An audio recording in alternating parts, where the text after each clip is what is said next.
What's up, everybody? It's the Red Line Radio. We are back with episode 1136 of One Piece, KUMA's Life. Talk about One Piece damn near every damn day. You also write down your favorite moment in the episode. As always, Kev, let's get started. Yeah. Where we left off was Julie Bonnie escaped on a ship last chapter or last episode, and she's now a pirate. So she's changed into what appears to be a 17-year-old person, even though she's still 9 or 8 at the time, I believe. But 10, she's reminiscing about this Nika. because she's free. Oh, Yeah, she's oh, cured. I thought she turned 10 like when she read the memories, but I could have misread the timeline. But Oh, maybe I it's don't. like She's a Naruto, where it's child. like the war happens on his birthday.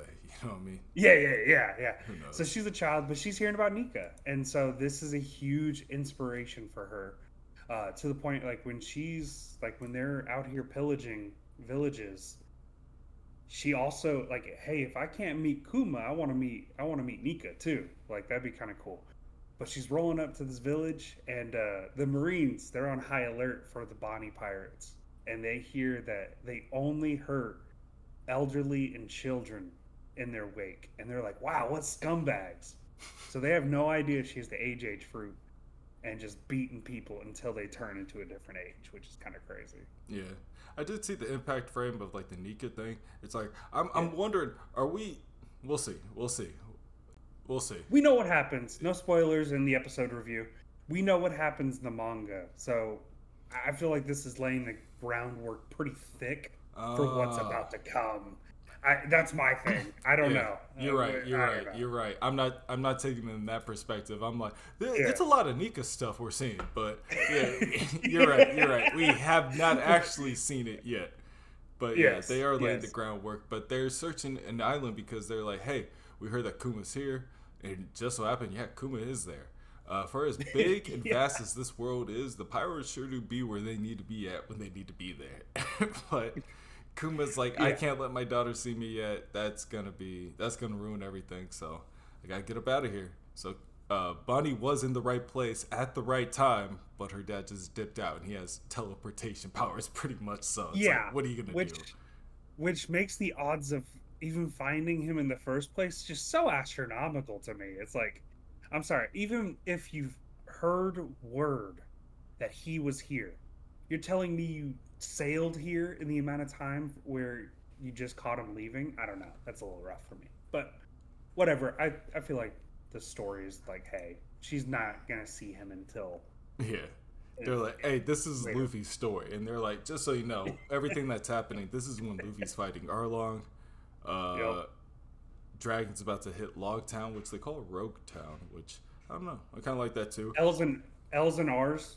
Yeah. It's like the Reverie, Zolo, and Zoro. But it's Yeah, like that's all of them. these things are always words when you switch Yeah, them. You know what I mean? Which is weird yeah, because it's like Rogue Town is like, okay, that's where all these like people go rogue and go to the Grand Line. Log Town, log poses. It's like, damn, yeah. both can work. Well, Us. and then it's like Jinbei here too. It's like the spelling of Jinbei is always flipping back and forth, and I never know how to spell it when we're talking about him. Well, good. So I I'm glad you spell it brought up both ways. Jinbei because it's like this is when Jinbei and Ace are together on like Whitebeard's crew. You know what I mean? Like they're Hmm. like together, like hanging out. And I don't know what capacity Jinbei is here for. Maybe he's sending a message for Big Mom. Maybe it's some other capacity. But we still don't know why he's actually here talking to Ace on Whitebeard's ship, where Ace can bring up his little brother. Um, Yeah, we know that he's mentioned a lot during the Arlong arc, actually, but it's like, Jinbei, don't you and Ace fight for like 8 days straight before y'all get thrown in prison? What the hell were y'all fighting about? that is. I don't remember the fight. That's interesting. I remember that they're thrown in the same cell, and then that's kind of how Luffy rescues him in the end. But interesting. I don't remember that at Yeah, all. they were fighting before that. And that's why Huh? Ace was like, hey man, this is a weird question to ask, but if something would happen, could you look after my little brother? He's like, bro, we were just fighting for a while. This is like when Kaido and Big Mom were fighting before, like, well, I guess, people fight and then they make up. You know what I mean? So who knows? Yeah. But that's always been like a question of mine. It's just like, what the hell were Jinbei and Ace fighting about? Yeah, that is interesting. I don't. I'll have to do more research on that. That is interesting. We're back with Kuma, and I forget where this is. Is this Punk Hazard? Is this Egghead Island? I don't think we ever get. I don't think they show us. But this must be weird, and Kuma even says it. Like, this is weird looking at myself. Like, you're not looking in a mirror. You're just seeing yourself over and over again. And But Vegapunk then, is so far gone that he's like, oh yeah, I guess that would be weird for you, huh? It's like, bro, yes, this is very weird for me. But this yeah. has got to be on Egghead because by the time Frankie gets to Punk Hazard, it's dilapidated. And that's like 2 weeks from like the timeline of when Mm, they're at like not Sabaody, but you know what I mean. Yeah, actually, yeah, like Sabaody, yeah, because they get like gotcha, gotcha, transported gotcha. there. Yeah. But yeah, he This is when Kuma I guess starts dropping lore here. He's like, hey, and I don't know why he thinks that Vegapunk's gonna see his memories because I feel like you have to actually touch them versus maybe he has seen them. That's kind of crazy yeah, to think Vegapunk about. says it's like okay, then I'll analyze them from afar without touching them. But he's like, but here I'll be Oh, able okay. to analyze them if you do this. And so it's like Oh, gotcha. Kuma's I been able missed to that see part. everything because Kuma's not Kuma. Vegapunk is trying to figure out like Mhm. the ins and outs of Kuma's mind and everything too. So Gotcha. we'll see. So he just drops it. He's like, hey, this is actually Dragon's son. You'll know this soon enough. And then he's just like Nika, which then puts the later what we've seen recently, which is Gear Five Nika coming forth in Vegapunk in front of Vegapunk, and he's just shocked. He's like, "How did he know? Like he called this shit like 2 years ago," which is kind of cool. Yeah, he Um, was like, damn. He's like rubbery powers. He's like, this is, and this also brings a new perspective of when Vegapunk meets Luffy for the first time, like face to face. He's like, I know all about you. I know your dad. I know people have been watching you. I've seen memories of people watching you. Like I've read about you in the paper. Like that I know Nika. is that is crazy. I didn't even like. Oh, hey, Luffy, you're from the East Blue. Like he just starts rattling. He's like, I didn't say anything to you yet. And he's like, I know everything about you. No worries. See this giant head? It's actually filled with your facts about you. Um, but then we're still in the recap episode. We're at mine is at Thriller Bark. Oh yeah, yeah. Well, when this is happening, they're mentioning that they shot the flag of the Marines down in Water Seven, or not Water Seven, Enos Lobby. Then we're on Thriller Bark, which I love this animation where like you see through his glasses to see how shocked his eyes are through all these things as well. Yeah, I thought that was pretty I cool. love the fact that these used to just be glares. Every time we Yes, saw him, it was just like pitch white eyes. Where it's like you thought. I personally thought they were robot eyes. I didn't know he was sure. wearing glasses, and they were just anime glare. You know what I mean? I thought he just had Yeah, robot eyes. Uh, but no, robot eyes are red for some reason. We find out from Frankie and from this flashback. But yeah. yeah. But I mean, When you actually he's see his reactions, to your point, when you see his reactions, yeah, you're like, oh, that's a different perspective. yeah, yeah. Agreed, agreed. Uh, Call comes over the radio. Hey, all warlords report to Marine HQ. We're gonna execute Ace. He's Roger's kid. That means, or he's Whitebeard's second in command. That means Whitebeard's gonna come. We're gonna be at war. Everyone get here. Um, which that's kind of crazy to me. I don't know, like to know all of this for Kuma at this point and still choose. He doesn't have a choice, I guess. But And poor Kuma. this also fleshes out some of the stuff Sentamaru was doing.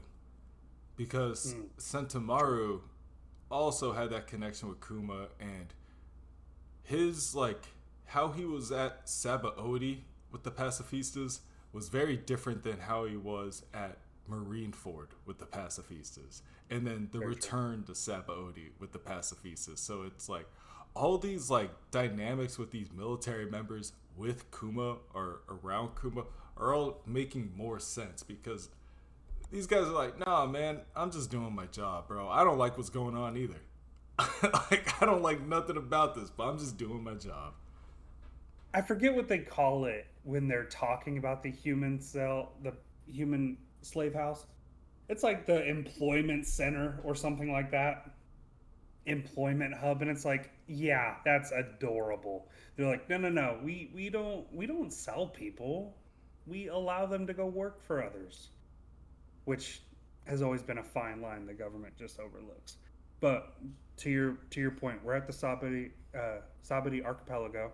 He's here to kind of check in on Bonnie. He's loving how much she's eaten, I guess. But then he hears that somebody's punched a celestial dragon, which is unheard of. I mean, that's crazy. That's like Kuma calls it suicide. I mean, this close to Marineford and you're gonna punch somebody? Like, no, no, that's crazy. But he sees that Luffy and the Straw Hats are doing exactly that. Yeah, because he's like, because this could have just as easily been Zoro. Because Zoro was stopped by Bonnie at Sabaody from actually cutting up that fucking same Yeah. celestial dragon. But yeah, so it's like you get the interaction there, you get the interaction right after where Vegapunk gets the call where it's like put a self-destruct button. Okay, it's been real fun montage y'all been having. Turn it off. All right, turn the memories off. Because I said so. Because I said so. Do it because I said so. All right, click. And the next like 10 minutes are pretty much just like Kuma running, going through flashbacks, recaps of all his flashback, actually, the long-standing arc that we're in right now. So, Yes. very, very, very high quality. Like they do a lot with like the Very. running and the appearances of like his friends and family and some of the people from his memories and like his goals, what he's striving for and stuff like that. And it's like, you know, you got the sun in the back, the like sunshine, the Nika, like, you know, getting repeated over and over, like who he's trying to be, like a hero, like what he means as a person and stuff like that. Doing it all for Bonnie. Happy birthday, Bonnie. All that kind of stuff. But Yeah. it's that's one of those scenes you gotta watch. I can't really explain what's going on. You just gotta be like, you Agreed. gotta watch it. You gotta submerge yourself in it. But it's very well done. Great artistic work on this one. I mean, when he pulls that lever and the paw explodes and it's like lanterns that they light in the sky in Wano, and it was just very beautiful scene. Gave me chills of like happy birthday Naruto when he won the war type shit. It was like, all right, pretty cool, pretty cool. Not mad about it, not mad. And only Uh, Oda can Great episode. draw somebody as goofy as Vegapunk crying, and you're like not really. You're only kind of thinking about how goofy he looks. But it's like you're like more like, damn man, this is a sad moment, rather than like this guy. What is this guy? It's like he's able to like write these moments that are just like very. I mean, Mr. Pink. You know what I mean? Yeah. Dressrosa all over again. Just like you make these goofy characters, but then you make us like invested with their backstories, and you're like, damn man. So yeah, Well, this gives a exactly. Senor Pink was a tough one that because was at his first name, you're like, Senor Pink. because you're like, well, you're laughing at him at first, and then you find out his, you're like, shit, Right. that's pretty tough. Maybe not even laughing at him, maybe just rolling your eyes at him because you're like, oh, here's another one of Oda's goofy characters, and then you're like, I oh guess. shit. Maybe I was the low there. I was laughing at him. I was like, what is that? I was like, I was like, I'm not watching One Piece anymore. But then you see the backstory, you're like, shit. And then like you find out like you even care about these people because then I had the same reaction Frankie did when he saw the swim fruit again. I was like, this motherfucker died. Yeah, like did he do something to Senor No. Pink? And then he's like, no, he's actually he's good. He's good. He's good. But yes, heartfelt episode. You know, We are somebody back to was the cutting current onions in my timeline. house. Yes, we're, which I mean is going to be another pretty big like, you know, the animation is going to be huge, off the charts. I don't know if we're immediately jumping into it next week, but the next episode we are back in Egghead, and spoilers a little bit. The Gorosei are going to be on the way very soon. One's already here. Yeah, I mean, absolutely. it's going to be great. Yeah, that first episode back is gonna be animated crazy. I think the rest of this arc is just gonna be fucking just crazy wild. And you're like, bro, Yes. how did One Piece get so dark? But yeah, that is our episode review. Let us know your favorite part about the episode. If we miss anything, definitely let us know too. And we'll be back next week for the next one. Peace.